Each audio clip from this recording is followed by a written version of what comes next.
Kia ora, ko Sharon Holt, tōku ingoa. Today I thought we would do a little bit of stuff about maps and the names of other countries and how we can put this into some simple sentence structures about ourselves and about the children that we're working with. So, no he koe, you might have heard that before. So when we say our greeting in Te Reo, when we say, I would say, ko Sharon Holt aho, or ko Sharon Holt tōku ingoa, and then I would say no something aho. So I might say no Tamaki Makaurau aho, which means I'm from Auckland, or no Aotearoa aho, I'm from New Zealand. So the question was no he koe. So when I'm saying my greeting and I'm saying no Aotearoa aho, it's as if somebody has said to me no he koe. So it's very important, as you already know probably in the Māori world, to know where people are from and what their whakapapa is, to know how they're connected to each other. So that's what that's all about. No he koe, where are you from? So the sentence structure, no he koe, the answer to that is no. It always starts with the same word again, no, and this is the place, the where's, this is where. This could also be no where koe, where are you from in some dialects. No he koe or no where koe.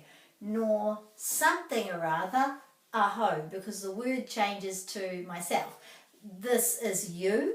Where are you from? The answer wouldn't be you're from something, it's I'm from. No Aotearoa aho, or you can also just say o. No Aotearoa o. No he koe, no Aotearoa o. So this is something you can do with children using a big map like this, like a world map. You might do it using a New Zealand map and just talk about where people are from in New Zealand. But in today's world, many of us are from different parts of the world, so perhaps you'd start with a world map similar to this.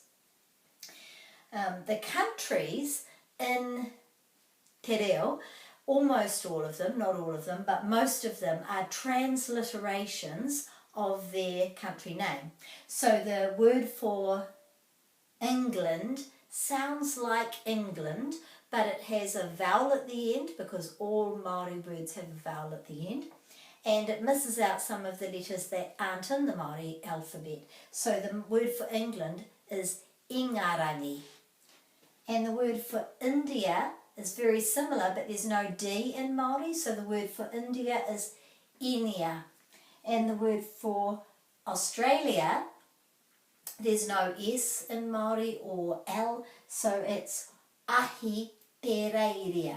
So to find all of the names for the countries in the world in Te Reo, if you want to do that, one place is to look in the online Māori dictionary, and there are other resources online as well. So this is an activity that you could perhaps do. It could be at the beginning of the year or any other time in the year when you want to talk about this sentence structure, which is very short and very basic and very useful in conversation with Māori people. So you would start perhaps with finding out the names in Māori of the people in your classroom, the names of the countries in Māori of the people in your classroom. So some might be from Spain. Where's Spain? Oh, here it is down here. Spain, so that's Paina.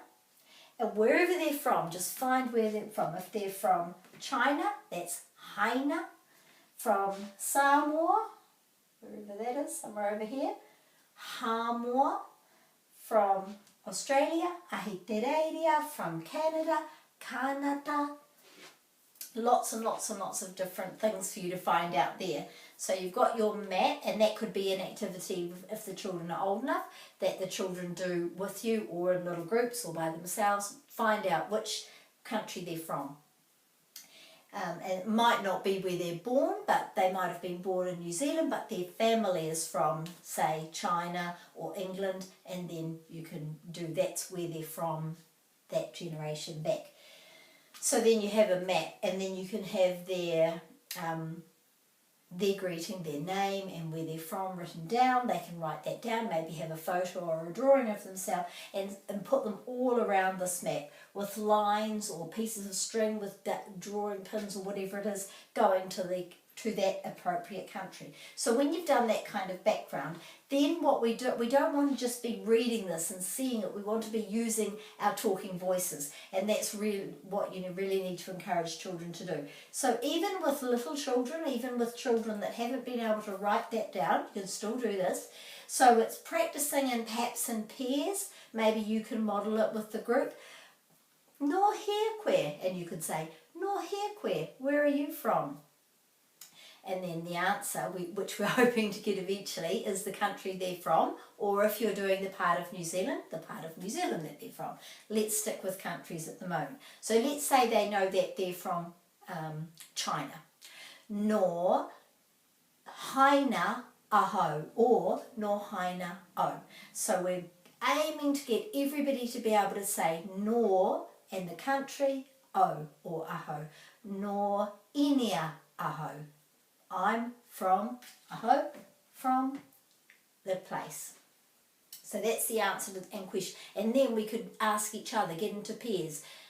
No here, no kanata aho, no here, and they ask and answer about each other. So when they've found out about each other, then they could go into a group of 4, and then they could ask each other so that they know what and where another person is from. And then you can do this one. So kwe is you, aho or o is me, myself, I, and ia is him or her. So in Te Reo there isn't a different word for him and her, it's just ia for both. No he ia means where is he or she from. So once we've got to know perhaps one other person in our group, then we can say to another person, no here ia, where is she from? And the answer stays the same because it's she or he. No inia ia, no Hamoa ia, from India or Samoa or wherever they're from. Ia, and kwe o or aho.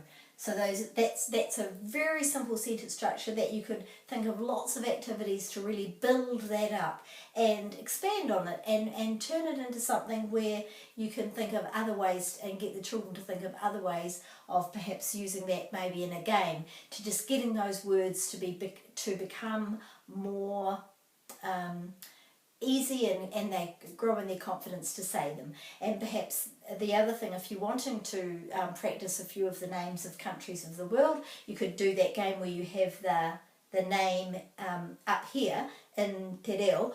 If the children can read, you have the name up there, maybe the shape of the country or the flag or whatever, and other people. So I could have India up here even though I'm not from India, so I would have Inia, and so I might say no here aho, and then somebody would say to me, because I don't know, because I can't read it, no inia kwe, you are from India. So there's lots of things that you could do with these simple sentence structures. Hope that's helpful. See you next time. Ka kite.